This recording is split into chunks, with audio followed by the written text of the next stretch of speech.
Hi, in this video we'll explore deep learning approaches to the image segmentation problem.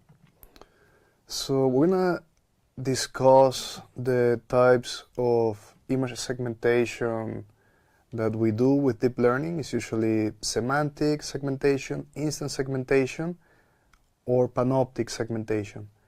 Recently, a very interesting approach has emerged that is called class-agnostic or zero-shot segmentation with segment anything. We're gonna discuss the difference between these approaches in this video. So we know that segmentation is assigning labels to individual pixels. We have discussed this multiple times throughout the course. The thing is that there are different ways to do this. We can have something called semantic segmentation that is going to assign the pixels to a class of interest. So you see here that in this illustration of semantic segmentation, the class car is all together, like all the elements that could be classified as car are a blob that is undistinguishable from one another. Whereas on the instance segmentation, the different cars, each one of them has an individual mask. So instance segmentation is able to separate the different objects if they correspond to a shared common class. Then we have a combination of these approaches that is called panoptic segmentation. Panoptic means all-seeing. What we're doing with panoptic segmentation is that we have countable elements. We see that the cars and the pedestrians in the panoptic segmentation image are individual, like we have different masks for each car, but then we have also some uncountable elements like the sky or the pavement. These are things that are labeled using a semantic segmentation approach. So you see that panoptic segmentation combines instance segmentation for things that are countable with semantic segmentation for things that are uncountable, like the sky and the pavement. So we have here an example of instance segmentation. This is probably the first image that we saw in the course. This is YOLO-11, the algorithm that we discussed in the object detection lecture. This algorithm can be used also as an instance segmentation model. The thing is that in many models where we do instance segmentation, one of the first processing steps is to create bounding boxes around the object of interest before drawing the segmentation map, because we want to identify the different instances, the different objects separately. So this is a very common approach to create instance segmentation maps. You're going to see that this is also done in mask-RCNN. So UNet is a model that we have discussed a couple of times during the course. It's one of the big hits in deep learning. We see this being used over and over for different applications. It was originally formulated for semantic segmentation, where we assign individual labels to individual pixels by evaluating the cross-entropy loss on the confidence that we have on the label for the pixel based on the ground truth. We usually do this with one-by-one convolutions. So we have our feature maps, our stacks of activations from the convolutions, and then we aggregate them pixel by pixel with a one-by-one convolution to get to this final image that is synthetic. We're producing an image with the UNet that is just a label, and it has confidences on every single individual pixel about whether it belongs to class A or class B. And this could be any number of classes. We could have a semantic segmentation algorithm that produces not only two classes, that then like what we see here, but it could be n number of classes. We could have 15 classes in a semantic segmentation algorithm, 100 or 1,000.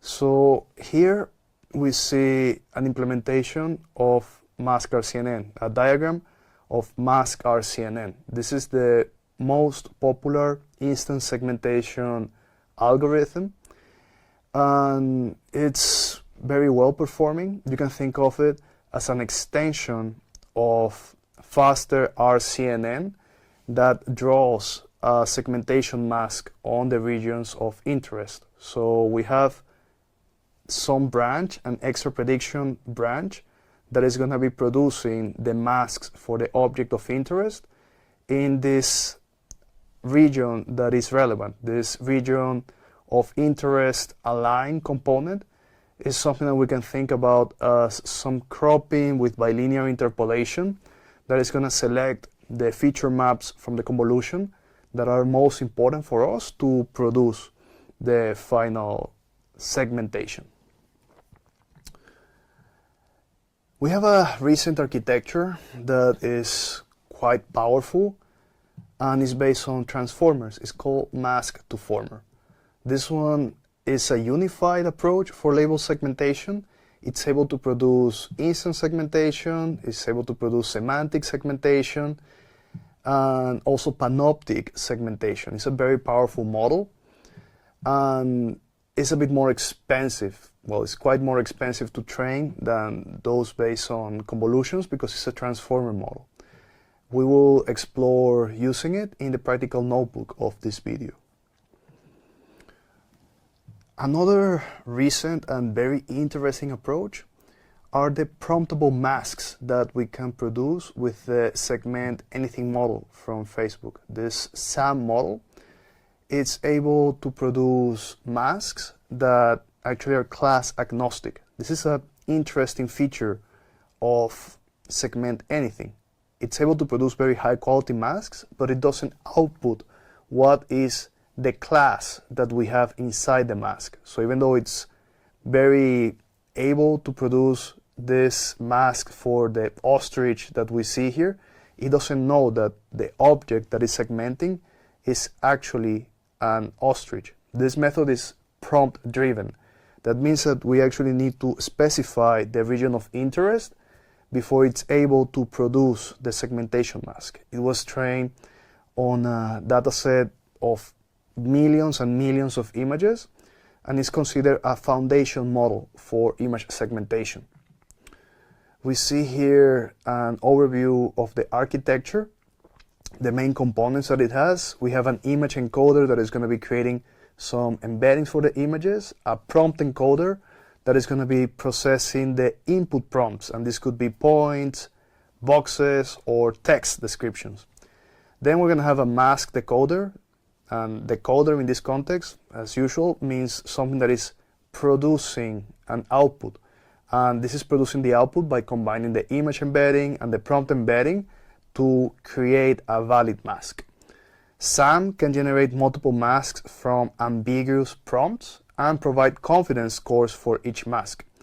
So this architecture is very flexible and allows also interactive segmentation. Like we can interact with the image and say, I want to have a segmentation mask that encompasses these 3 points in the image, and is going to perform quite well.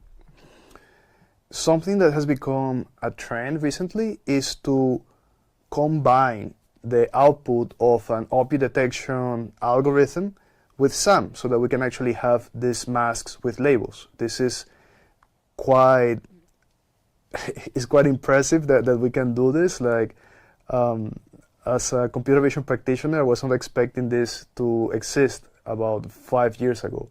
This is something that allows us to create like very flexible image segmentation algorithms by just prompting the region that we believe contains the object of interest. Here we see a demonstration from Pollen Robotics that I encourage you to take a deeper look. Is linked in the practical notebook that comes with this video. So to wrap up this session, we saw that semantic segmentation assigns class labels to individual pixels, and that the loss functions compare predictions with ground truth mask at the pixel level. Then we discussed instance segmentation that separates objects of the same class and that each detected object receives a unique mask identifier. Then we discuss how Panoptic segmentation combines instance and semantic segmentation and labels pixels as either countable instances or uncountable blobs, like the sky or the pavement. Then we discuss Segment Anything, which produces some amazing zero-shot masks and is class-agnostic in the way that it produces the mask, but it can be integrated with object detectors to produce class labels.